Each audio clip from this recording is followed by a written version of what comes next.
শুধু পড়ালেখায় মানসিক চাপে থাকা, কিছু সময় আনন্দে কাটিয়ে মাথাটাকে হালকা করে নিলে ভালো হয়। বন্ধুরা, শুভেচ্ছা নাও আহা কি আনন্দ অনুষ্ঠানে।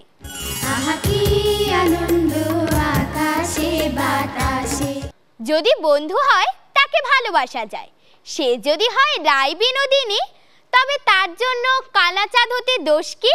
শুরুতেই এমনই একটি মধুর গান শুনবো আমরা। নমস্কার, আমার নাম প্রত্যাশা আচার্য। আমি এখন একটি লোকগীতি পরিবেশন করব।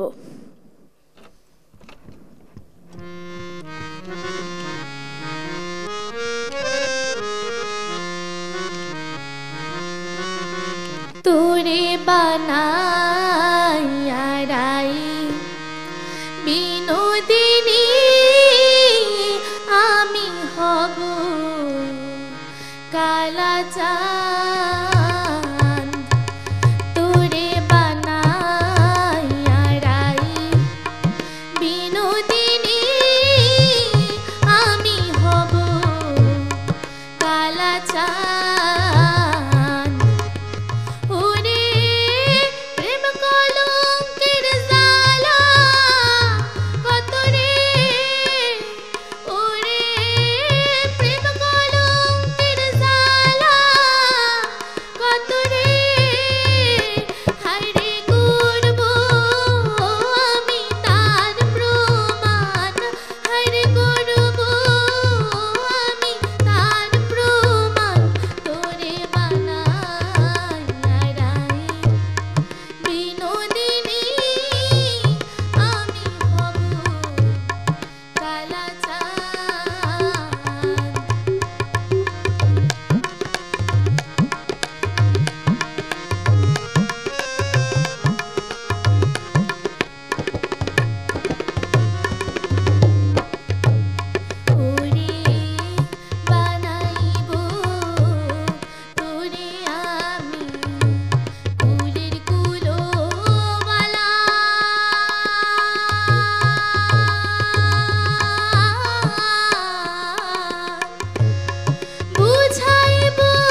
হারিয়ে যাওয়া ধন নোলক খুঁজতে কবি চষে বেরিয়েছেন সারা বাংলাদেশ।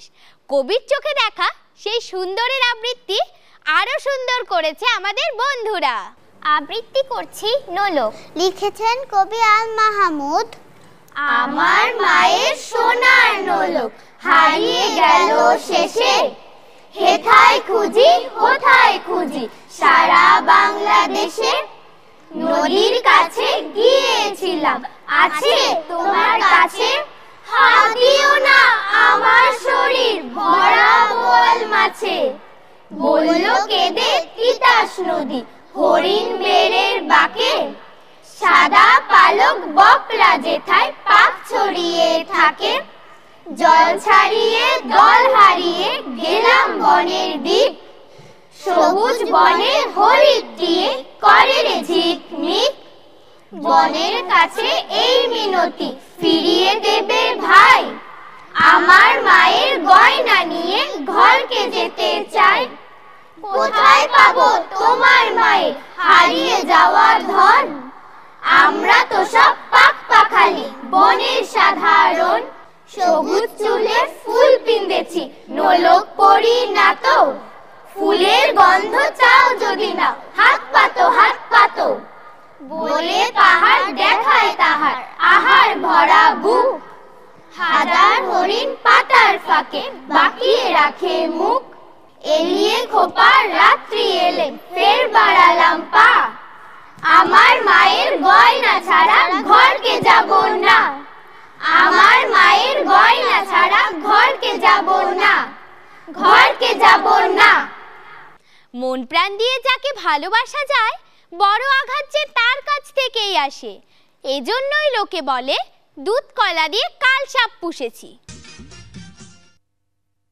চেহারা দেখে বোঝা যায় না কে সৎ আর কে অসৎ, কাজে পায় প্রমাণ।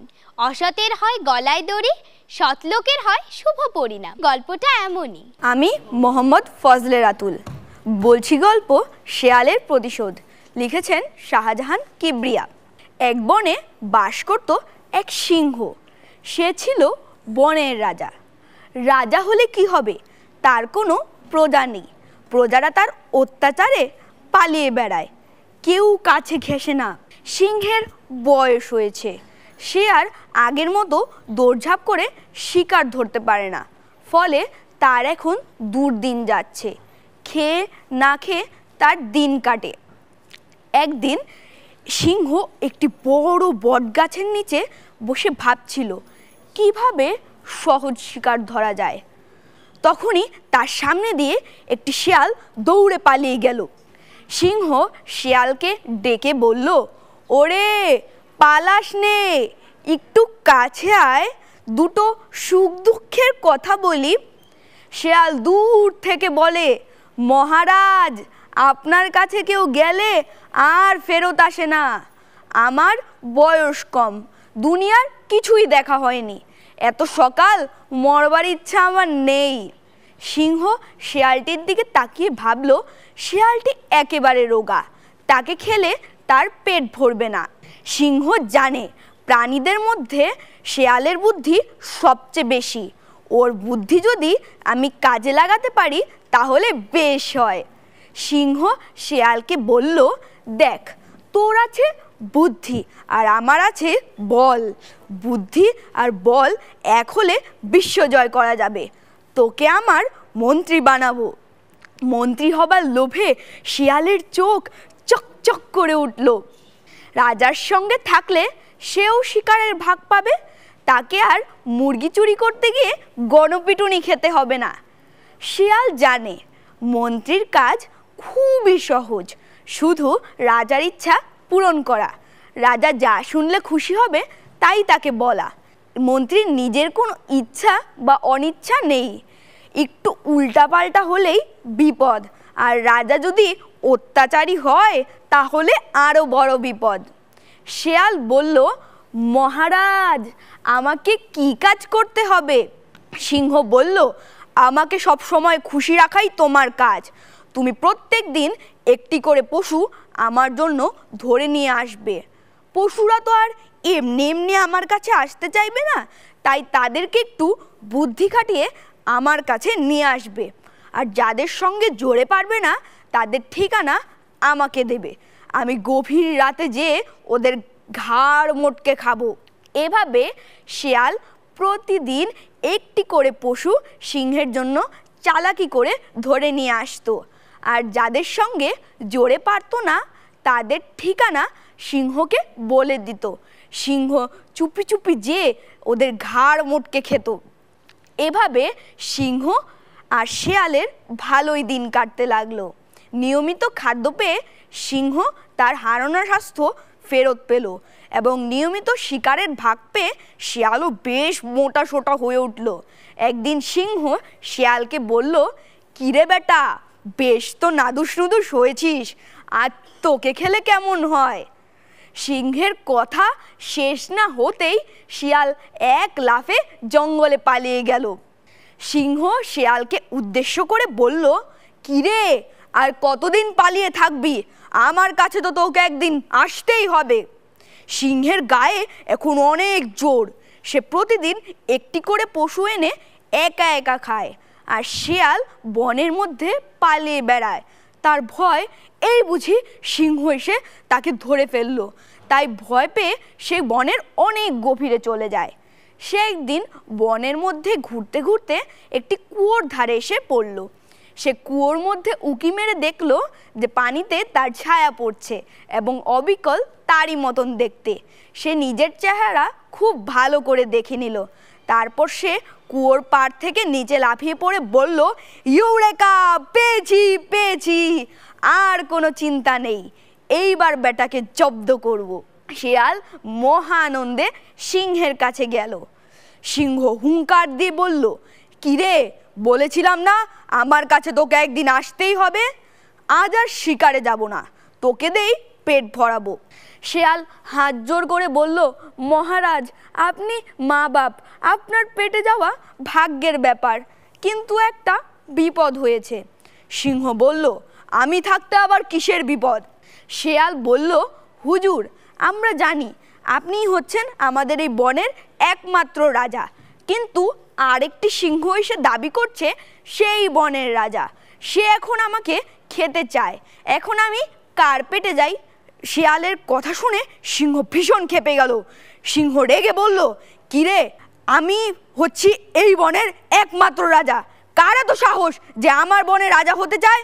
কোথায় সে বেটা? আমাকে তার কাছে নিয়ে চলো। শিয়াল সিংহকে সেই কুয়োর ধারে নিয়ে এলো। সে বলল, ওই সিংহটি এই কুয়োর ভেতরেই আছে, তাকালেই দেখতে পাবেন। সিংহ কুয়োর ভেতরে উঁকি মেরে দেখলো আরেকটি সিংহ।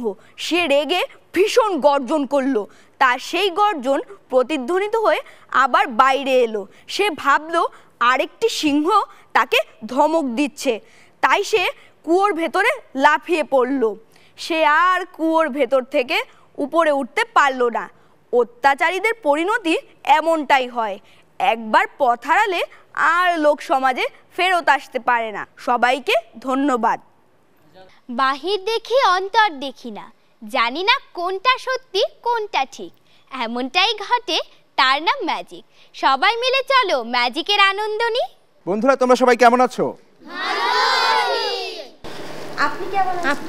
হ্যাঁ, আমিও খুব ভালো আছি। ধন্যবাদ আমাকে জিজ্ঞেস করার জন্য। কেউ তো এটা আমাকে জিজ্ঞেস করে না। আমি তোমাদের নিয়ে কিছু মজার মজার ম্যাজিক দেখাবো। তোমরা কি ম্যাজিক দেখতে চাও? আমি শুনতে পাইনি, আর একটু জোরে।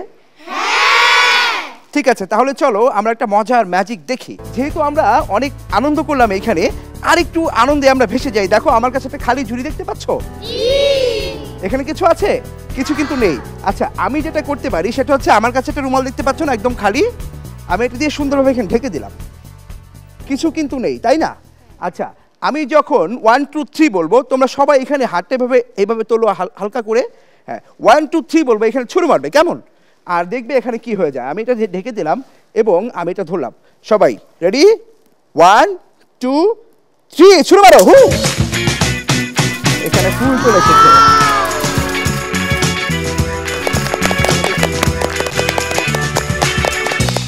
সবাইকে অনেক অনেক ধন্যবাদ। সবাই ভালো থাকবে।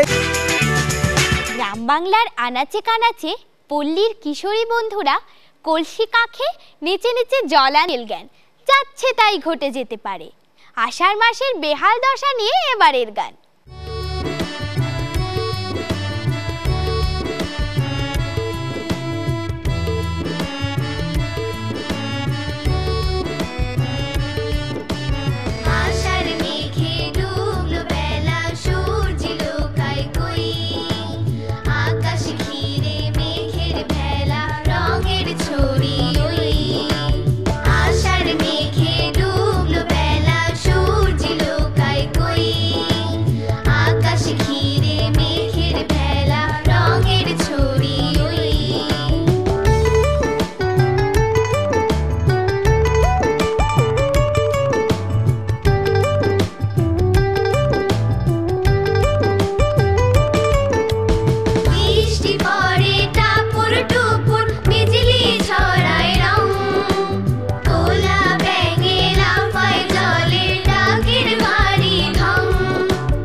বাজারে আনন্দ নেই, আনন্দ থাকে মনে। চলো নেমে পড়ি আনন্দের সন্ধানে। সুস্থ থাকো, সুন্দর থাকো। বিদায় নিচ্ছি আজ, দেখা হবে আগামী পর্বে। আল্লাহ হাফেজ। আহা কি আনন্দ আকাশে বাতাসে, শাকে শাকে